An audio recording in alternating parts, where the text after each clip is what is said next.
تم میں سے جس نے بھی ظلم کیا تو ان قریب ہم اسے سزا دیں گے، پھر وہ اپنے رب کی طرف لوٹایا جائے گا تو وہ اسے بہت برا عذاب دے گا۔ اور بہرحال جو ایمان لایا اور اس نے نیک عمل کیا تو اس کا بدلہ بھلائی ہے، اور ان قریب ہم اس کو آسان کام کہیں گے۔ ذوالقرنین نے اس جگہ بسنے والی قوم کو قابو کیا اور وہ اپنی فوج کے ساتھ مشرق کی طرف روانہ ہو گئے۔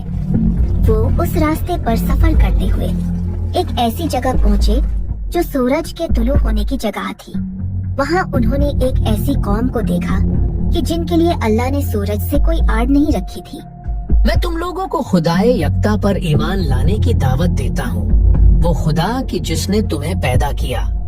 اس کے بعد ذوالقرنین اپنے لشکر کو ساتھ لیے ایک اور راستے کی طرف چل پڑے۔ اس بار وہ دو پہاڑوں کے بیچ ایک ایسی جگہ پر پہنچے جہاں انہیں ایک ایسی قوم ملی جنہوں نے ذوالقرنین سے مدد طلب کی۔ ذوالقرنین اور اس قوم کے لیے ایک دوسرے کی زبان کو سمجھنا مشکل تھا، اس لیے غالباً اشاروں کی زبان میں بات چیت کی گئی۔ انہوں نے بتایا کہ کس طرح یاجوج اور ماجوج زمین میں فساد برپا کرتے ہیں، اور وہ قوم خود بھی ان کے ظلم کا شکار تھی۔ انہوں نے ذوالقرنین سے درخواست کی کہ وہ کچھ مال کے بدلے ان کے اور یاجوج ماجوج کے بیچ ایک دیوار بنا دیں۔ ذوالقرنین نے کسی معاوضے کے بغیر ان کی مدد کرنے کا فیصلہ کیا۔ میرے پاس میرے رب کا دیا سب کچھ ہے، بس تم لوگ دیوار بنانے میں میری مدد کرو اور میرے پاس زیادہ سے زیادہ لوہے کے ٹکڑے لاؤ۔ ذوالقرنین اپنی نگرانی میں لوہے کے ان ٹکڑوں کی مدد سے ایک بہت بڑی دیوار بنانے میں کامیاب ہو گئے۔ ذوالقرنین کے کہنے پر اس لوہے کی دیوار کو جلایا گیا تاکہ وہ ایک دم گرم ہو جائے، اور پھر ذوالقرنین نے خود اس گرم لوہے پر پگھلایا ہوا تانبا انڈیلا تاکہ دیوار اس قدر مضبوط ہو جائے کہ کسی صورت یاجوج ماجوج اس میں سوراخ نہ کر سکے۔ یہ میرے رب کی رحمت ہے، اور پھر جب میرے رب کا وعدہ آئے گا تو وہ اسے پاش پاش کر دے گا، اور میرے رب کا وعدہ سچا ہے۔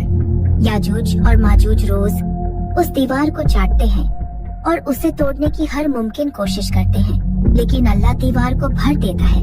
لیکن اب خدا کا وعدہ پورا ہونے کا وقت قریب ہے کہ جس کا ذوالقرنین نے بتایا تھا۔ جناب عیسیٰ، ابھی کچھ مومنین آنا رہتے ہیں، اب ہم کیا کریں؟ انہیں جلدی آنے کا کہو، ہمیں جلد از جلد کوہ طور پر پہنچنا ہے۔ دیوار ٹوٹ چکی ہے، اب ہم آزاد ہیں۔